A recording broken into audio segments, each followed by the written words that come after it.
नमस्कार, आप देख रहे हैं न्यूज प्लस 21। मैं हूं प्रियांशा लाजरस।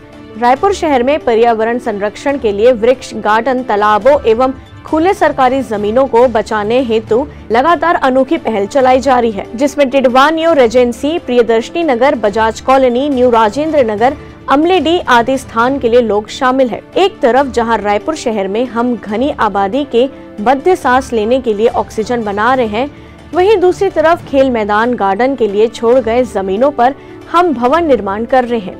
प्रियदर्शनी नगर में 1.5 एकड़ जमीन में नगर निगम के द्वारा खुद कुछ वर्ष पूर्व गार्डन का निर्माण किया गया था और वहीं उस गार्डन को उजाड़कर सार्वजनिक भवन अब बना दिया है। प्रकृति संरक्षण में उठाया गया यह कदम अनोखा है, किंतु सरकार द्वारा लगातार बढ़ती जा रही लापरवाही पर्यावरण संरक्षण के साथ साथ मानव समाज के लिए बेहद घातक है। पर्यावरण संरक्षण को लेकर थी, एक तरफ हम पर्यावरण संरक्षण की बातें कर रहे हैं और दूसरी ओर जगह जगह वृक्ष काटे जा रहे हैं, बिना किसी अनुमति के काटे जा रहे हैं। लोगों में कोई डर नहीं है, कोई झिझक नहीं है। सरकार, प्रशासन ने नियम कायदा कानून बनाए हैं, लेकिन उसको पालन करवाने वाला कोई नहीं है। जब हम लगातार कंप्लेंट भी कर रहे हैं तो कार्रवाई बहुत स्लो हो रही है। इतनी स्लो हो रही है कि जो लोग पेड़ काट रहे हैं उनके हौसले बुलंद हैं। कई बार हम तो उसको ये भी कह रहे हैं कि साहब जो कंप्लेंट करना है कर लो, कोई कुछ हमारा नहीं बिगाड़ सकता, कोई कार्रवाई नहीं होगी। इस टाइप की हमारा मजाक उड़ाया जा रहा है।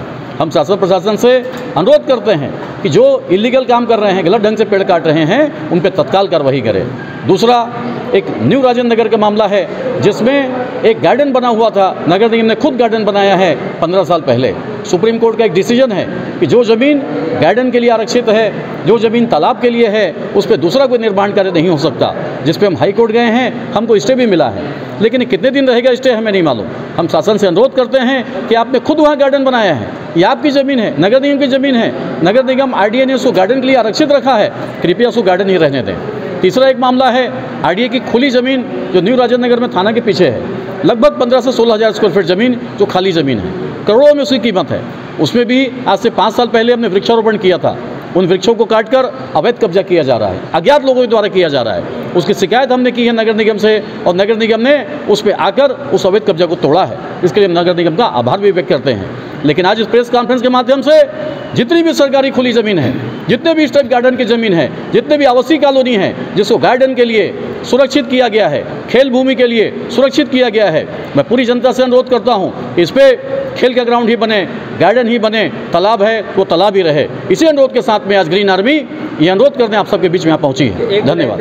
पॉलीथीन बैन को लेकर जी जी, पॉलीथीन के लिए लगातार हम पूरे शहर के साथ में पॉलीथीन बैन की मांग कर रहे थे और नगर निगम के द्वारा तो नियम बना भी था, पर्यावरण के द्वारा नियम बना भी था, लेकिन मुख्यमंत्री जी ने हमारे निवेदन को स्वीकार करते हुए, पूरे जनता के निवेदन को स्वीकार करते हुए घोषणा करी है कि 1 जुलाई से, और इन घोषणाओं का बहुत महत्व होता है क्योंकि जब प्रदेश के मुखिया एक कदम आगे बढ़ाते हैं तो पूरी जनता उसमें आगे बढ़ती है। ग्रीन आर्मी मुख्यमंत्री जी का स्वागत करती है। इस निर्णय में मैं जनता से भी अनुरोध करता हूँ हम सब मिलकर इस पर काम करें। आवाज को पत्रकारिता के थ्रू उन्हें दूर दूर तक पहुँचाएं।